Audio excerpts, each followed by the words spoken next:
All right, we're kicking off 2025, and again, number one thing the county's looking at is roads. A capital project sales tax is now a possibility. Tell me how that would work. It would be a penny on things that would be automatically, groceries would be exempt, and it would be strictly for roads, and it's called capital sales tax. It could be on the ballot this coming November, and it would go straight to roads, and that's what it would be. There would be a penny tax, but groceries would be excluded. The county council would put together a committee with the towns. They would select 6 members. 3 would be from the county, then 1 would be from the city of Anderson, and then there would be 2 others appointed by the city of Anderson. And they would be in charge of running the program and handling all of the things, and that's what their job would be. So prioritizing roads. Well, we already know what the priority is. We've already got a study that we paid for that tells us which roads need to go first. And the people selected for that committee would obviously know that. And right now, there's what, $250 million backlog, something like that? 250 million would be easy. Some people even say $1 billion, but 250 would be good. Get started on the thing. So the next step then is council and the committee to put together a referendum, and then if all, like you said, if all works well, it goes on the ballot in November. Correct. All right. Looking ahead to the budget, what are some of the biggest challenges facing the year ahead? Roads, that's always a big challenge. And some upgrades that we need to make in certain areas, like we are looking to modernize the treasurer, the assessor's office, and the auditor's office. And that's a several step process, but we wanted to bring that to the attention of council at the retreat, and the treasurer and the assessor and auditor brought that, what they needed and how they wanted to do it. And there's some steps that they have to do first before it can be put into place. So we're in the early stages of that, but council's aware of it and fully support that. One of the things that we want to do with the Register of Deeds, and it's happening more and more often, is we want to purchase software almost immediately, because people are actually selling people's houses and people don't know that their house has been sold. Now, you can undo it at great, terrible expense to yourself, and you will face a whole lot of aggravation, and it's a tricky path. And so we have the money, Register of Deeds charges. So we have the money from the fees charged in the Register of Deeds office to implement this, and we want to implement this as soon as possible. And that's happening all over the country. It's happening all over the country. One of the things that the recent county council retreat, they talked about fleet services that takes care of all the vehicles from sheriff's cars to bulldozers in the county, and it's kind of behind budget, right? We need to increase the budget for our fleet operations. We have more officers on the road. We have our new codes enforcement operation, and when we took over the paramedic service, we purchased some vehicles. So we need to punch that up in fleet services, and so that's one of the things the council's looking at doing. And they had a plan in place so they could just roll things over, but now costs have gone up so much. We rolled them over and it worked perfectly well until a car that we used to buy for $60,000, fully outfitted for police work, is about $100,000. Mowers have gone up almost double. All of the equipment that we need to maintain Anderson County has jumped dramatically in price. And we've talked about this, and you can, if people want to ride by, they can see it. What's the latest on the new detention center? This is moving along very, very fast. They are on schedule, if not ahead of schedule, and you can ride by there and you can see the progress because it changes almost daily. It's supposed to be open next year, right? Not 26, excuse me, yes. Yeah, next year. They're already training people and getting ready to put people in place. Yeah, and we'll have to increase the number of detention officers because there is a rule for so many prisoners require so many detention officers. And so, yes, we will be adding detention officers, not in one fell swoop, but as we go along because they have to be trained. County Council approved the latest round of opioid funding, and one of those things was for Lovewell Ministries, which hopes to open an inpatient treatment center for women on Tower Street. You had a meeting about this. How will this arrangement benefit both the community and the county? Well, right now, there are places for men to go to seek addiction counseling.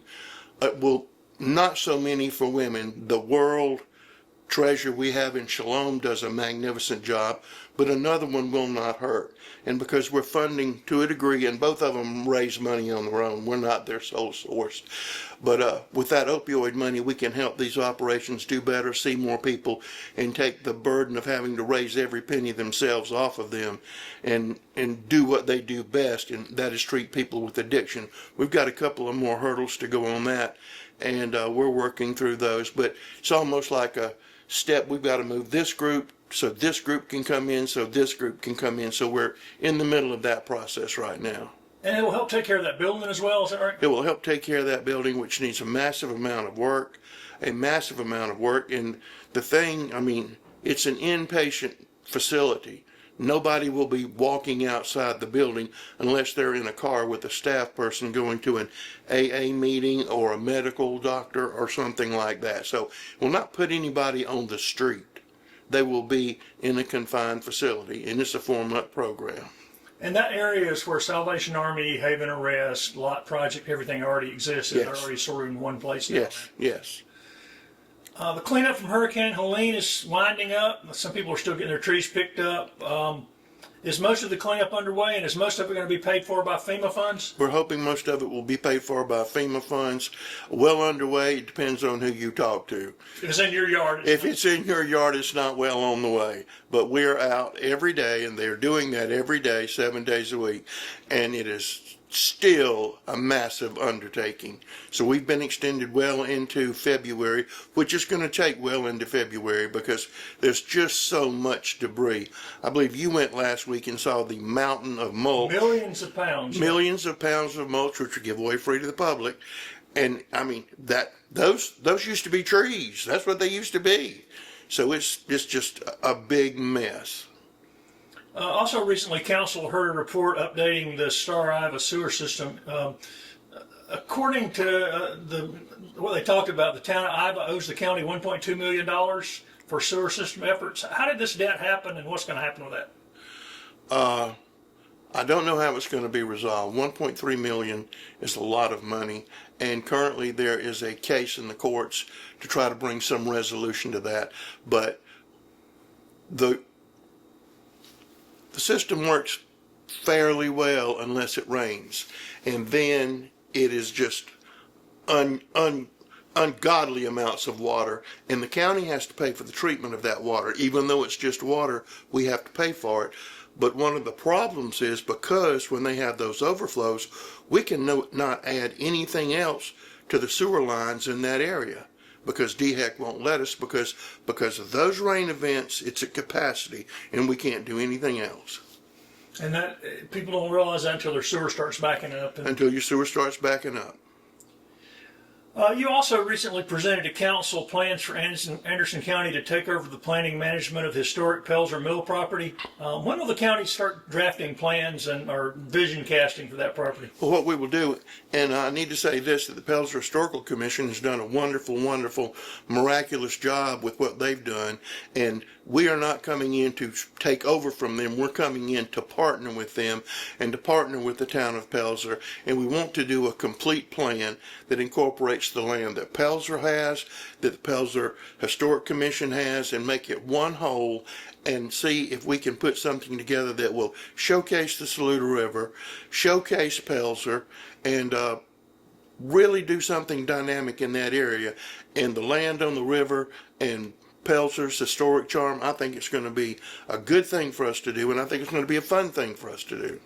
Is that something that's going to take 10 years, 5 years? Well, if we can get a good plan and we can attract some developers, there's some choice parcels over there that should go very, very well. But we need a cohesive plan, not say, let's sell this lot over here, well, let's do this over here. Let's do it all at once. The county also has received $2.1 million in the last couple of years to help provide affordable housing and address the needs of homelessness. There's a plan that, if approved by council, that 1.6 million of that will be for a potential housing project called Hope Village. Remind people where that's going to be. We're hoping it's going to be near the old Toxaway mill site. We have land there. We cleaned up those mill sites, and it is not a homeless shelter. Riverside, Toxaway, Yes, that area. it would be transition housing, a nice neighborhood where people could go and then possibly move on to other things. But it's not going to be a homeless camp, homeless shelter, or anything like that. It is going to be transitional housing, nice transitional housing, something we don't have because we have a housing shortage in Anderson County.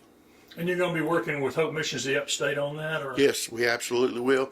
And we're also working with them to try to find a location, a new location for them. As you well know, we work closely with Hope Missions. We'll be working closely with them tonight because it's going to be in the 20s again tonight.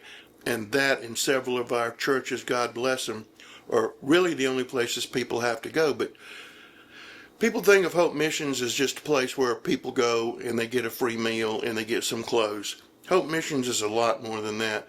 They have helped 168 people find permanent housing. They have a housing coordinator that came from a grant from Anderson County, a federal grant that we were able to channel to them. So they're finding homes for these people. Right now, right this very second, they're doing the yearly housing census. People say with us, we don't have any information, or where can I find that information? Well, you can go to several websites and it's readily available, but that census is going on right now today.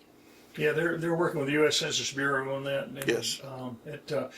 They also help people get their documentation if they don't have a Social Security card or ID card. Or they had never bothered to sign up for Social Security, or they do not know how to manage their medicine. There are a whole lot of services they provide.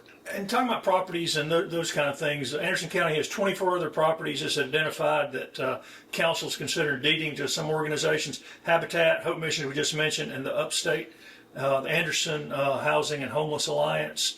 What about those properties? What will those groups be able to do with that? They will be able to build homes, affordable homes on those properties, because they will not have to buy the land. And every one of those properties is already convenient to water and sewer. So that really reduces the cost. They just have to build the structure.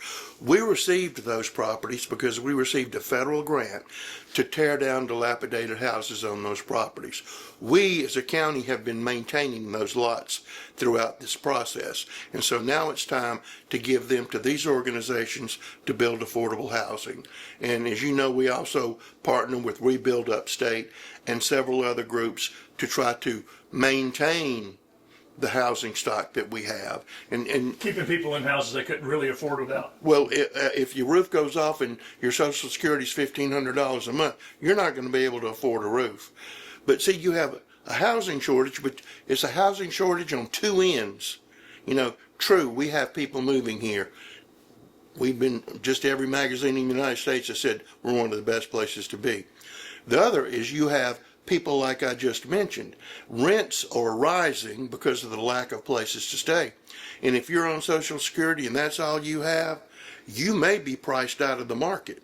It is very hard to find affordable housing. So we're hoping we can address that and at least make a small dent in that. And those lots will actually improve those neighborhoods having new They homes. would absolutely improve those neighborhoods. These are infill lots. It's not a string of lots side by side. Speaking of old buildings, the historic courthouse work has been going on a little over a year now. What's the latest on that? It'll probably be going on for another 6 months. Every time we get started, you know, we have bad weather, and you don't want to work up on top of that roof in really bad weather. But it's coming along nicely, and the bricks aren't falling out of the side of the building anymore. So we have more work to do. But when it's done, hopefully it'll last for another 127 years. And it's going to need a new elevator? Is that down the road? Just about every building in the county is going to need a new elevator at some point in time. But yes, a new Those elevator. are expensive, and they just They are push down the road. very, very expensive. Any other major building projects that we hadn't talked about? Well, we're hoping to receive some substantial federal funding from sports fisheries to do some more work at Green Pond. And we're also looking to receive some more money from different parks in the county. We're working very hard to secure all the money we can to increase the number of parks we have and to maintain the number of parks we have. And that gets more expensive every year. There's a lot Well, it of gets hard more work going expensive, on. but I can assure you that that's one of the big requests we get is for parks and recreation, parks and recreation. That's a constant drumbeat. And there's a lot of in construction already going on at some of them now. Well, Kid Venture, the airport, those are underway. The park in Piedmont, that's underway. We just opened the bids for that. We're doing How some. long will that take, that Piedmont Park? Full build out will probably take 5 years, but we're going to get a good jump on it and make it accessible, hopefully within 9 months. I think that's something people have not thought enough about. It's something very different than everything else. It's 30 acres on the Saluda River, right? Untouched, yeah. Untouched. And we're going to open it up, and people will be able to come there and enjoy it. And it's a beautiful stretch of the river, and we're just really excited about it. Anderson County Economic Development Director Burris Nelson recently echoed something you've said to me before about new challenges in bringing in industry to Anderson, electrical demand. And it sounds like the requests for large amounts of electricity are going to continue to grow. Why is that? And do we have enough capacity here, or what's the issue? Santee Cooper is adding to their power plant in Star area. That's going to be able to serve 89,000 homes. Really, it's not a capacity problem. At this time, it's getting the parts in a timely manner. And for a large user, that could be 2 years out. But I can tell you that one thing that uses a lot of electricity is a battery plant. We will not have a battery plant in Anderson County. We will not have a battery recycling plant in Anderson County. And at one time, the one most wonderful thing you could have is a data center.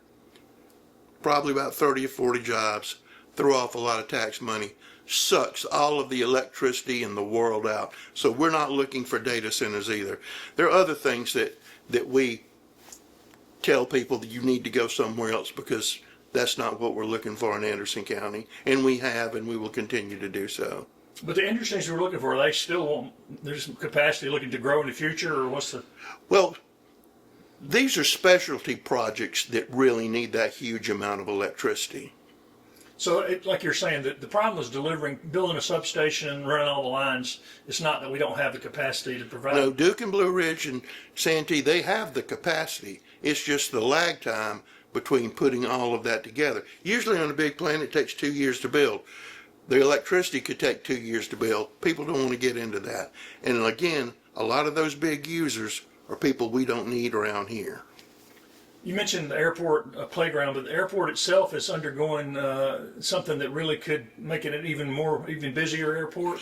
Well, we've always been fortunate to have two runways. And at one time there was talk, well, let's just do away with the other runway. And a lot of conversation. But having two runways is something special in the upstate.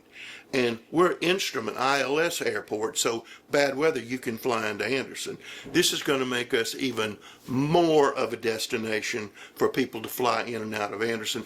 And we make our money from people buying fuel when they land in Anderson. That's how we run the airport, on fuel sales. So the more attractive that is, the more we get to continue improving the airport. And so that resurfacing that second runway is something. But the good thing is, because of a grant, we're going to have 90% of it paid for. And that's a big lick, so it's not going to cost us but 10%. Still a nice amount of money, but it would be terrible if we had to close that secondary runway. And the demand out there, I think Brett Garrison said, 83 people on a waiting list for hangar space? 83 people on that list waiting for hangar space right now. Anything else about the one thing that you mentioned parks, and before we leave that completely, one of the things on there was redoing McFalls Landing, this concrete, and a new ramp and everything out Well, there. one of the things we just did at McFalls Landing, and I don't know why it took so long, but before, when you went in there for an event, you couldn't hear. So we brought in an acoustic engineer, and they figured out what the problem was, and now you can actually hear there. So yes, but we have things on the ramps that we need to do, on that wall, and cleaning up that property in general, and those are all either underway or beginning phases to do that. Well, that's a pretty long list. Anything else you're looking at here going into the middle of January you're looking forward to for the next month or so? Picking up limbs and debris is the thing that we really need to make sure that that happens in a quick way. And people can just call solid waste if they haven't been. They can call solid waste, but we're going to get there. We're just not there yet. In some places that we got there, we got to go back because they pushed some more stuff on the road. But that's fine. That's what it's there for.